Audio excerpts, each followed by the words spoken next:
এক গ্রামে এক দরবেশ বাস করতেন। তিনি খুব জ্ঞানী এবং ধৈর্যশীল ছিলেন। মানুষ দূর থেকে তার কাছে উপদেশ নিতে আসতো। একদিন এক ধনী ব্যক্তি তার কাছে এসে বলল, হুজুর, আমার অনেক টাকা, বাড়ি, জমি, কিন্তু মনে শান্তি নেই। আমি কিভাবে শান্তি পাবো?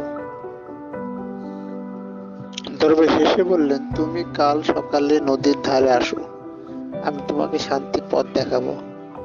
পরদিন ধনী লোক হাজির হলো। দরবেশ তাকে নিয়ে নদীতে গেলেন। হঠাৎ দরবেশ তার মাথা পানিতে চেপে ধরলেন। লোকটি হাঁসফাঁস করতে লাগলো, জোরে লড়াই করে অবশেষে মাথা তুলল। দরবেশ জিজ্ঞেস করলেন, যখন তুমি পানির নিচে ছিলে তখন কি চেয়েছিলে?